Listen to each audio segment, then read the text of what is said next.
Olá, colecionadores e seguidores do canal Coisa de Colecionador. Atendendo a pedidos, eu vou abordar alguns itens que eu acho realmente sensacionais e porque estão me pedindo isso também, né? É muito importante a gente atender os nossos seguidores, né? E aproveito, como sempre, a pedir para vocês se inscreverem no canal, que é fundamental, é o ponto de partida. E se você chegar no final do vídeo e você gostar, você bota o gostei ou não gostei. Faz parte da brincadeira, né?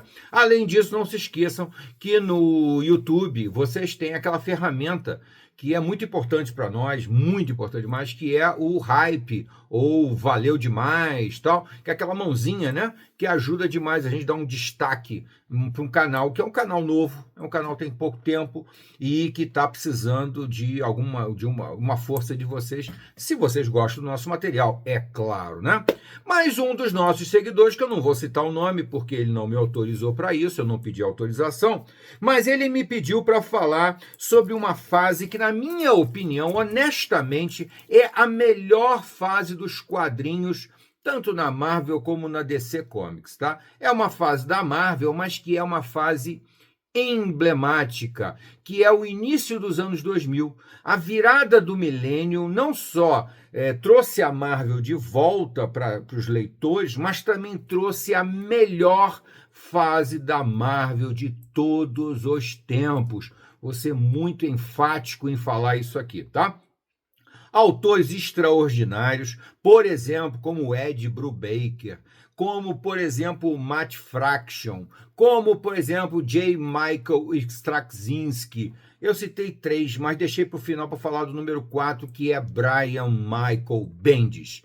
Eu tive que admitir, olhando para a minha coleção, que está aqui atrás de mim, que o meu autor favorito da Marvel e da DC também, um dos meus autores favoritos, é Brian Michael Bendis, que desde que entrou para a Marvel, no iniciozinho dos anos 2000, fez alguns trabalhos assim extraordinários, tá? Ele fez esse trabalho, por exemplo, com o Demolidor, fez com Alias, que é aquela série, né, de histórias com a Jessica Jones, uma personagem totalmente zero à esquerda, uma personagem totalmente nula, sem graça, que só fazia figuração até a virada do milênio, e de repente o Brian Michael Bendis reinventa a Jessica Jones, essa Jessica Jones que você vê na série de TV, que não é muito boa, eu concordo que a série de TV não é muito boa, mas é totalmente baseada na personagem do Brian Michael Bendis, tá?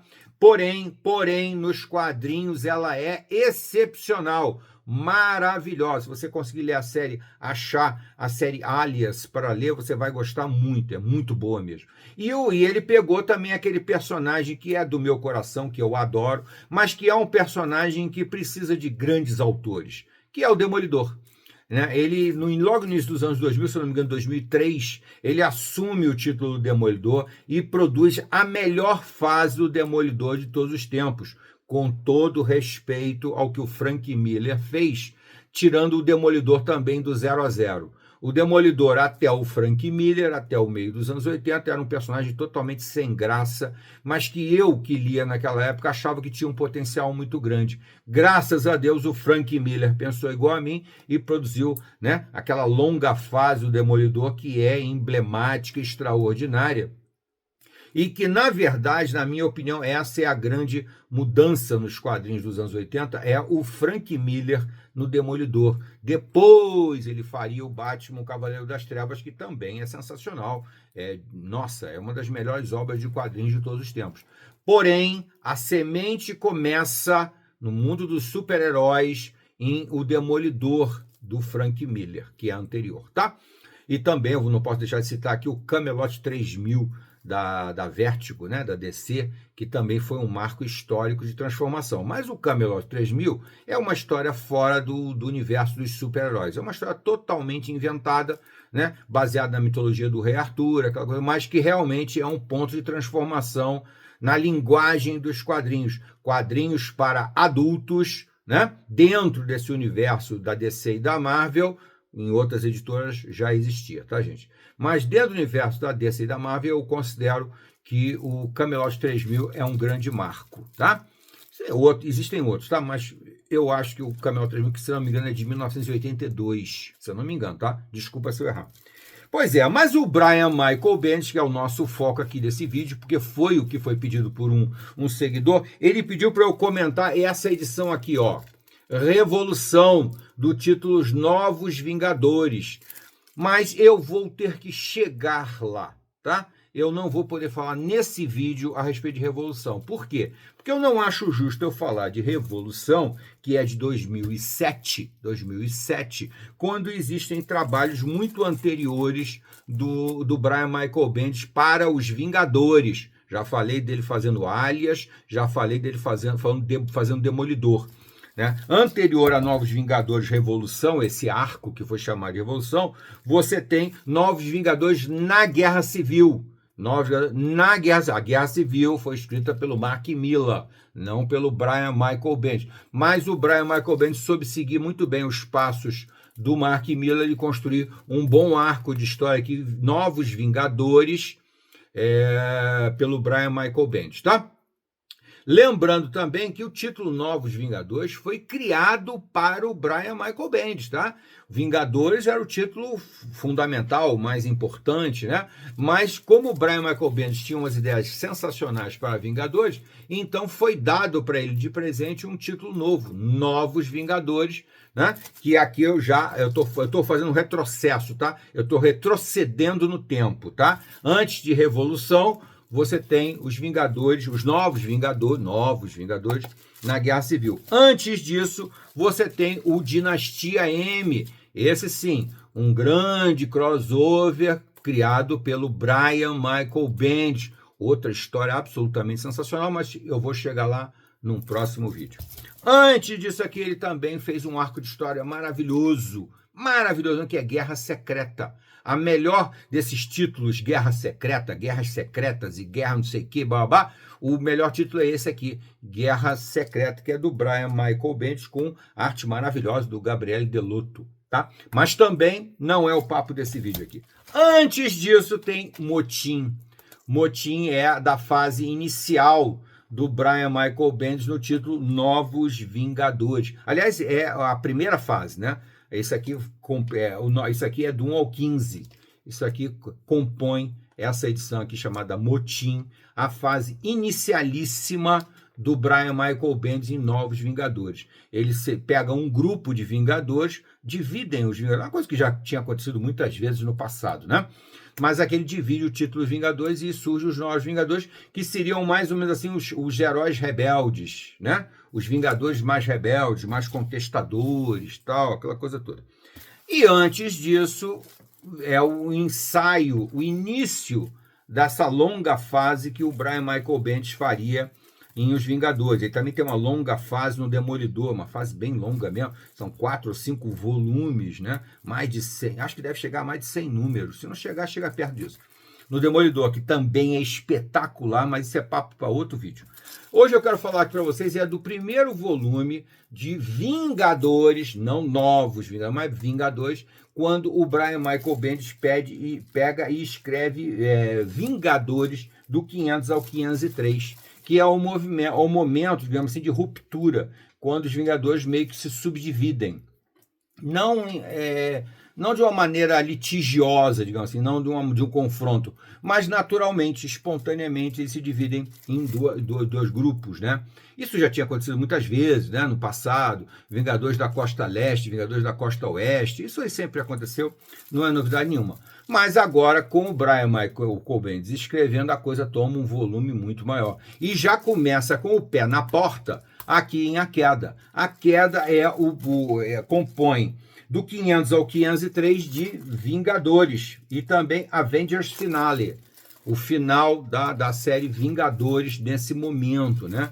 E realmente é um prenúncio de que as coisas mudariam completamente a partir daqui. Por isso esse título, A Queda. Tá? E é o momento em que o Brian Michael Bendis começa a dar volume, novamente, como ele faz com muita categoria, com muita capacidade, em um personagem que não tinha valor nenhum até então, que era a Feiticeira Escarlate. Né? Uma personagenzinha decorativa, que só aparecia lá porque ela era bonitinha, usava um maiozinho, aquela coisa toda. Aliás, normalmente muito bonita, tá? Não estou questionando isso não, eu acho bem legal. Mas o fato é que ela era uma personagem decorativa praticamente até então, né? Ela era uma mutante que tinha um poder que não tinha muita definição, fazia umas mágicazinhas com a mão. Era uma personagem assim bem infantil mesmo, bem sem graça, bem coadjuvante mesmo. Aqui a Feiticeira Escarlate começa a ganhar volume e muito rapidamente, porque ele percebe que ela, na verdade, ela tinha um drama no passado dela maravilhoso, que nunca ninguém tinha explorado, nunca ninguém tinha percebido, né? De certa forma, foi uma genialidade total do Brian Michael Bendis. Por quê? Ele pegou um fato meio esquisito, meio boboca, meio infantil, meio sem sentido, até lá dos anos 80, que foi o romance e depois o casamento do Android, do Visão, com a Feiticeira Escarlate, uma coisa que não fazia sentido nenhum. Mas como nós vivíamos no universo da fantasia, da fábula, do inesperado, então aí o Android se apaixonou pela Feiticeira Escarlate e ela por ele, e depois os dois se casaram, e depois chegaram até ter filho. Ela teve um filho com um robô, com um sintozoide, sei lá como eles gostavam de chamar, né? Cada um tem um nome, né? Android, replicante, etc. Clone, tudo isso aí é muita fantasia, muita loucura. Mas tudo bem, tá bom, faz parte e tal. E aí ele foi, e com esse fato que ficou meio abandonado na história, ficou meio jogado, porque na verdade não serviu de nada, né? Aquele momento histórico, casamento do Visão. Porra, Visão, cara, um personagem secundário, a Feiticeira Escarlate, outro personagem secundário, se casaram, tiveram até filho. E aí, de repente, isso daí volta. Por quê? Porque no momento em que esse plot de história, essa ideia foi totalmente abandonada, porque não deu em nada mesmo, esse casamento do Visão, os filhos dele não deram em nada, a verdade é essa, não produziram boas histórias, isso foi simplesmente abandonado. Né? A Marvel simplesmente finge que isso não aconteceu, deixa isso para lá, traz a Feiticeira Escarlate de volta e pronto, o Visão também, o casamento acabou e pronto. Mas na verdade, o que acontece? O Brian Michael Bendis pensou nesse assunto. Peraí, isso está abandonado na história, mas a gente pode retomar isso aí. O que foi isso na verdade? Né? É exatamente o plot, a ideia de A Queda. Quando a Feiticeira Escarlate finalmente cai em si, porque ela é humana, né? Ela é mutante, né? Mas não deixa de ser humana, né? Um mutante é um ser humano, né? Que tem uma capacidade diferenciada, né? Uma capacidade ampliada, digamos assim. E o poder dela também nunca ficou muito bem definido. O que era aquilo? Ela alterava a realidade. Ficou sempre uma coisa meio esquisita. Ele aqui não. Ele redefiniu a Feiticeira Escarlate e fez isso com maestria, trazendo o quê? Um grande drama para ela. Um drama, porque a vida dela é uma falsidade. A vida dela é uma grande mentira. Ela viveu baseada numa grande mentira criada pela própria capacidade dela. Então, o Brian Michael Bendis dá a ela uma certa possibilidade de esquizofrenia. Ela é levemente esquizofrênica, né? Eu não sou psiquiatra, nem psicólogo, não estou aqui tentando, né, debater isso, pelo amor de Deus. Mas, assim, né, numa visão amadora, né? Eu gostaria até que talvez um psicólogo aí pudesse me dizer se leu a Feiticeira Escarlate do Brian Michael Bendis e se concorda comigo, que ela tem duas personalidades ou várias personalidades, tal, e isso aí reflete muito bem A Queda, quando ela se torna extremamente perigosa de uma maneira completamente inesperada, inusitada, sensacional. Eu não posso deixar de dizer que o motivo principal de eu começar a ler Vingadores A Queda foi a arte, porque a arte aqui é do David Finch. David Finch é, sem dúvida nenhuma, um dos meus artistas favoritos de todos os tempos. Eu adoro a arte do David Finch, tá? E aqui é muito bom, tanto esse volume quanto o seguinte, o Motim, que também tem arte do David Finch. Só a arte do David Finch já valeria o volume. Acontece que a história é sensacional, tem um drama muito forte e inesquecível, tá, gente? Então aqui, essa é a primeira parte de uma série de vídeos que eu vou gravar falando da passagem maravilhosa do Brian Michael Bendis por Os Vingadores, tá? Começando aqui com o volume A Queda. que foi, na verdade, de 2004, lá nos Estados Unidos, e aqui no Brasil, eu não me lembro exatamente, foi lançado em 2018. No Brasil, essa edição aqui saiu em 2018, mas foi lançado nos Estados Unidos em 2004. Tá bom, gente? Chegou até aqui? Bota um gostei ou não gostei, faz parte da brincadeira. Se inscreva no canal e vem para o nosso clube de membros. Eu vou sortear umas edições antigas aí, boas, bacana, coisa de colecionador. Até a próxima.